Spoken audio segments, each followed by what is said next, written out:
Hello guys, welcome to Sandy Mix online tutorials.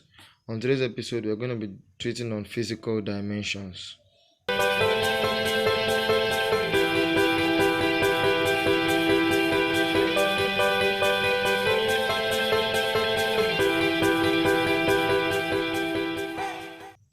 Welcome back. Now, when we're talking about physical dimensions, these are methods in which we use to represent physical quantities in physics, because that is mainly what physics actually is. Like in an exam, and you write maybe a constant without writing that unit, you end up failing that answer, even if your answer is correct, to show you how important that is. So in this video, we're going to be treating on physical dimensions, what they mean, how we can derive them, and how we can answer them in the future. So I would like to give a question now so we can try that out. To be displayed on the screen now. So the question says, check that s is equal to ut plus half at squared. Yes, so this is basically what the question says. S is equal to ut plus half at squared. So what it's trying to tell us is, if, like for instance, as this question is now in physics we say this is homogeneous. We say what? This is homogeneous. I'm going to tell you why I say this is homogeneous. Now, when I mean it is homogeneous, that means the unit of s will be equivalent to the unit of ut and equivalent to the unit of half at squared. So the unit of s here, we say s is equal to meter, right? We all know that, which is the distance. Distance is equal to meter. Now, these are the basic fundamental units which you all know, which is the mass, length, and time. So now we say s is equal to meter. So what it's trying to tell us is that ut is also going to be equal to what? Yeah, you know it, meter. So let us derive this. Let us bring this out. So what is the unit of velocity?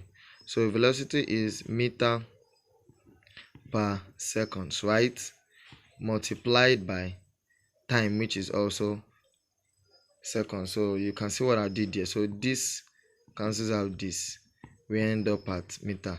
You see that they are now homogeneous. So it is not yet until we confirm for the last half at squared, which is half at squared. Remember that this half is a constant, so it doesn't determine what we have. So our A is meter per second square times second square. Second square cancelled, second square is equal to meter. So you see it's very simple, that like that, just to determine the homogeneity of an equation. That's one of the reasons for checking this out. Or if it is heterogeneous, let me bring out a question. It's going to display on the screen now. So let us say s is equal to ut plus st squared. Ut plus st squared.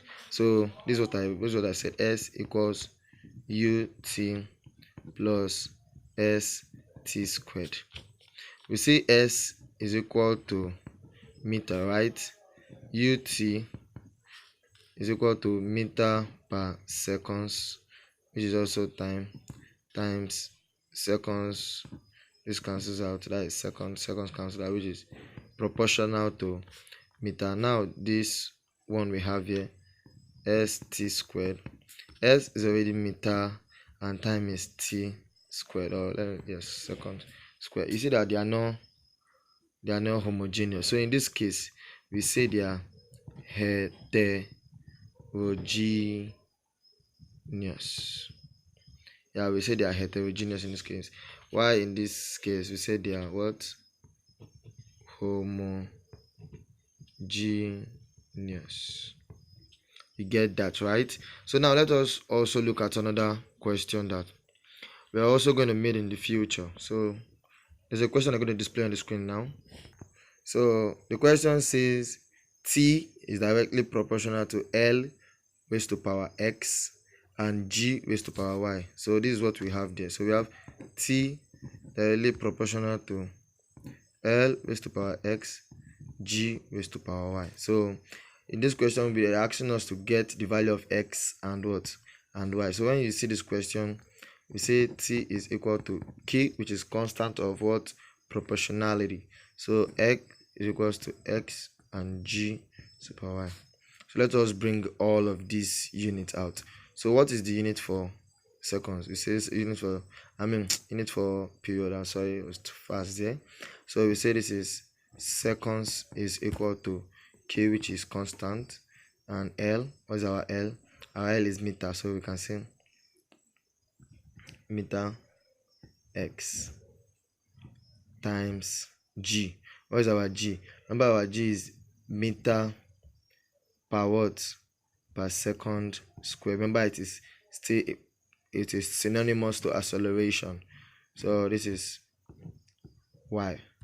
So you see what I did here? You see how I opened the stuff there. Now, so we want to now get values of each and every one of them. So let us get for m. So we say for m. Now on the left hand side, can you see m here? I bet you can't. So now, since no m is at the left hand side, we say 0 is equal to, is m right here? So we say yes. So we say x. Is m right here? Yes. So we say plus y.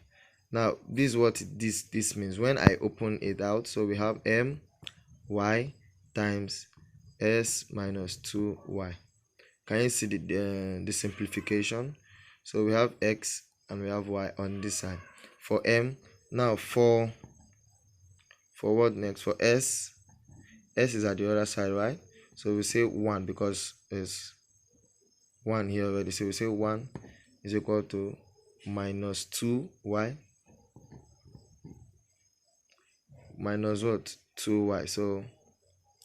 So we say our y is equal to minus 1 over 2.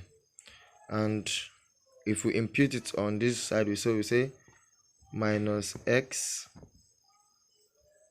You see, minus x equals y, which is equal to minus x equals to y. And what is y? Y is equals minus. So this cancels out. So our x is equal to half. So if we impute it in our equation, so we say t is equal to k. L now is going to be half, because what's there? X. And what is our x? Half. Time multiplied by g raised to power minus. So if I open this, I can say this is equal to square root of L multiplied by 1 over square root of g. So I can say our period is equal to k 1 over g, sorry, L all squared. So does this equations looks familiar? Yes, I know, I bet it is. This is period of an oscillating body.